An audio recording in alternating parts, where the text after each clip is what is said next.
وَهُوَ شَرٌّ لَكُمْ تک یہ اس کانٹیکس میں بھی ہے قتال کے، اور عام اصول کے طور پر بھی لیا جا سکتا ہے۔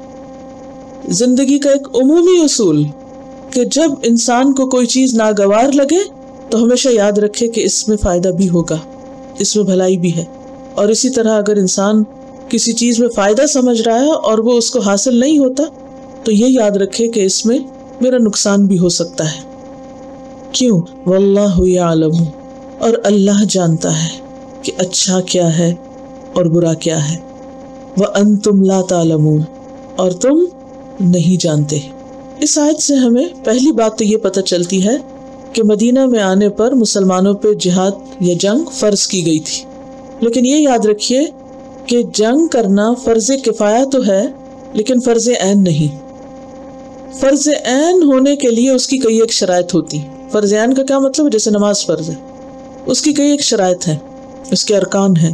نمبر 1 یہ کہ اس وقت فرض عین ہوتا ہے جب مسلمانوں کے پاس اس کی قدرت ہو، طاقت ہو، جسمانی یا مالی یا اس کی تیاری ہو، اس کے بغیر فرض عین نہیں، یہ فرض نہیں۔ کیونکہ اگر تیاری ہی نہیں کسی چیز کی اور استعداد ہی نہیں، طاقت ہی نہیں، تو انسان کسی بھی ایسے کام میں پڑھ کر کیا کرے گا؟ ہلاکت سے دوچار ہوگا، حاصل کچھ نہیں ہوگا۔ جیسے مکی دور، مکہ میں مسلمانوں کی کوئی قدرت نہیں تھی، طاقت نہیں تھی، صلاحیت نہیں تھی، تیاری نہیں تھی، تو ان کے اوپر فرض بھی نہیں تھا، انہیں روکا گیا تھا، منع کیا گیا تھا۔ لیکن جب وہ سب کچھ میسر آ گیا تو پھر اس وقت وہ چیز فرض ہوئی۔ دوسری شرط یہ ہے کہ وہ ایک امام کے جھنڈے کے تلے ہو، یہ نہیں کہ گروپ ادھر لڑ رہا ہے، ادھر لڑ رہا ہے، ادھر لڑ رہا ہے۔ پھر تیسری چیز یہ ہے کہ جب دشمن سر پہ آ جائے، جب سر پہ آ جائے تو اس وقت انسان کہ نہیں میں تو بہت ہی ٹالرنٹ ہوں اور بہت کائنڈ ہارٹڈ ہوں، میں نے تو کبھی کسی چڑیا کو بھی ذبح نہیں کیا، تو یہ نہیں ہو سکتا۔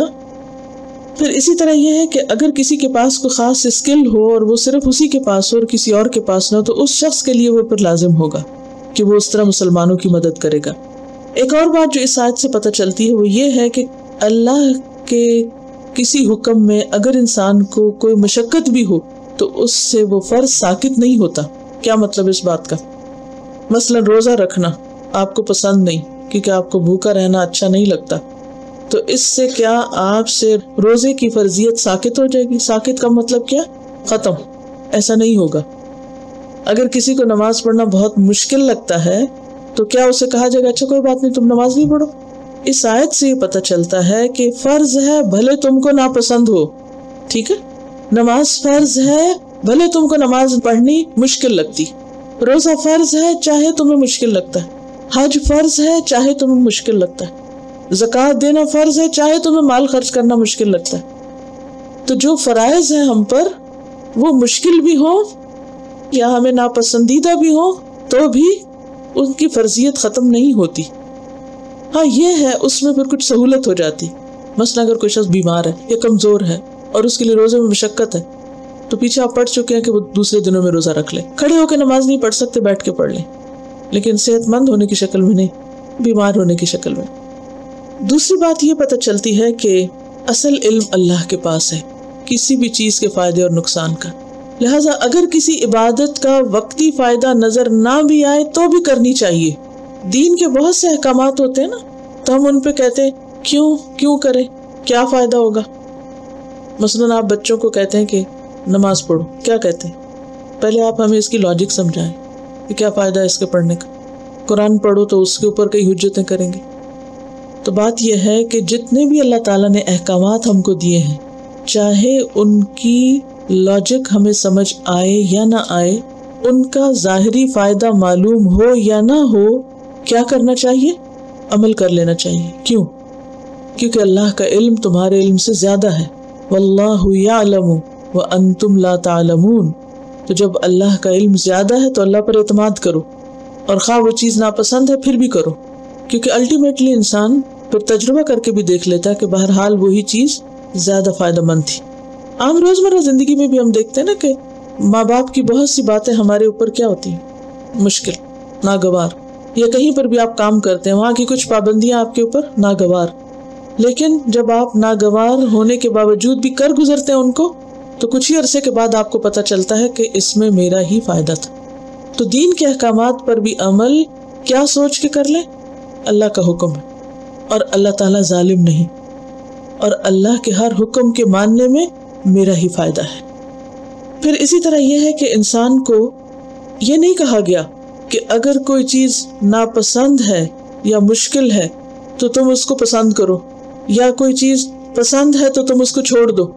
نہیں، اگر بظاہر کسی چیز میں فائدہ نظر آتا ہے تو اس کے حصول کے لیے کوشش کرنی چاہیے۔ ایک حدیث میں آتا ہے المؤمن القوی خیر و احب الی اللہ من المؤمن الضعیف، قوی مومن بہتر ہوتا ہے اور اللہ کا زیادہ پیارا ہوتا ہے ضعیف مومن سے، کمزور مومن سے۔ وفی کل خیر، حالانکہ دونوں میں بھلائی ہے، سبھی اچھے ہیں کیونکہ مومن ہے۔ احرص علی ما ینفعک، اس چیز کی حرص رکھو جو تم کو فائدہ دیتی ہے۔ نفع مند، فائدہ مند چیزوں کے اوپر حریص رہو، نیکی کے کاموں پر حریص رہو۔ واستعن باللہ، اور اللہ کی مدد مانگتے رہو۔ ولا تعجز، عاجز ہو کے مت بیٹھ جاؤ کہ مجھ سے نہیں ہوتا۔ وان اصابک شیء، اور اگر کام کرتے ہوئے تمہیں کوئی نقصان ہو جائے، مصیبت آ جائے، کوئی مشکل پیش آ جائے، فلا تقل لو انی فعلت کذا وکذا، تو یہ مت کہو کہ کاش میں ایسا اور ایسا نہ کرتا یا یہ کر لیتا۔ تو اس سے کیا بات پتہ چلتی کہ جو چیز بظاہر فائدہ مند نظر آئے اسے انسان حاصل کرنے کی کوشش کرے، اور اگر حاصل نہ کر سکے تو اللہ کی مدد مانگے، اور اگر نقصان ہو جائے تو پھر صبر کرے، کاش مت کہے کاش میں یہ نہ کرتا۔ کیوں؟ اس لیے کہ تم نے جب شروع کیا تھا تو کسی سوچ کے تحت ہی شروع کیا تھا، فائدے کے لیے شروع کیا تھا۔ اور اگر ساری آیت کا ایک اصول بنا لیا جائے، اور وہ کیا ہے کہ انسان اللہ کے فیصلوں کو قبول کر لے اور اللہ کی رضا پہ راضی ہو جائے، تو اسی میں اس کی بھلائی ہے۔ اور جیسا کہ کلاس کے شروع میں نے آپ کو بتایا تھا کہ نیک لوگ ماضی میں ہمیشہ کیا کہا کرتے تھے، اللہ سبحانہ و تعالیٰ کی خاطر اگر ہمارے ٹکڑے ٹکڑے بھی کر دیے جائیں تو بھی ہمارے دل میں اللہ کی محبت بڑھے گی۔ کیوں؟ کیونکہ انہیں اللہ پر اعتماد ہے، ٹرسٹ ہے کہ وہ ہمارے لیے جو بھی فیصلہ کرے گا وہ صحیح کرے گا، اسی میں اجر ہے۔ تو مطلوب کیا ہے؟ ہر حال میں راضی برضا رہے انسان۔ وہ ایک کہانی پڑھی تھی میں نے کہ ایک شخص کسی جنگل میں رہتا تھا، اس کے پاس ایک گدھا تھا اور ایک کتا تھا اور ایک مرغا تھا۔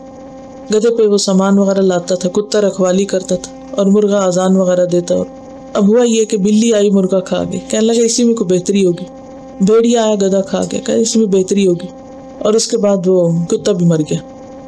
ایک دفعہ بھی اس کے منہ سے یہ نہیں نکلا کہ کیوں میرے ساتھ بڑا ظلم ہو، کہنے لگا اس میں خیر ہے، بلائی ہے بلائی ہے۔ ہر دفعہ اس نے کہا اچھا ہی ہوا۔ ابھی جہاں وہ ٹھہرا ہوا تھا وہیں پر تھا کہ اس کے قریب کچھ اور لوگ رہتے تھے، ان پہ ڈاکہ پڑا اور وہ ڈاکو جو تھے وہ مال بھی لے گئے اور ان لوگوں کو بھی پکڑ کے لے گئے، لیکن یہ شخص بچ گیا۔ وجہ کیا تھی کہ دوسرے لوگوں کے جانور بول پڑے تھے، یعنی مرغا بول پڑا تھا، کتا بھونک پڑا تھا۔ اس سے ڈاکوؤں کو پتہ چل گیا کہ یہاں لوگ ہیں، لیکن یہ جہاں تھا اس کے پاس نہ کتا تھا نہ مرغا تھا، کوئی بولا نہیں، لہذا جو باقی اس کا سامان تھا وہ بچ گیا اور وہ خود بھی بچ گیا۔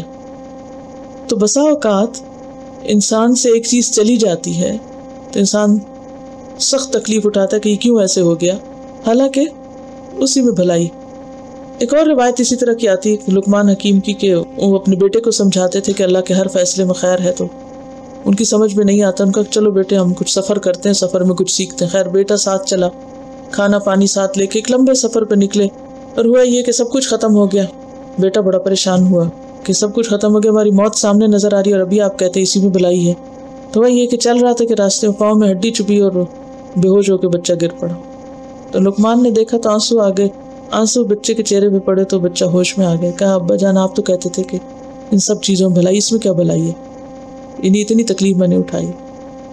تو وہ جب جا رہے تھے تو راستے میں ایک بستی دور نظر آ رہی تھی، تو ان کو یہ تھا کہ بس تھوڑی دیر میں ہم پہنچ جائیں گے، لیکن چوٹ کی وجہ سے وہ وہیں پڑ گئے۔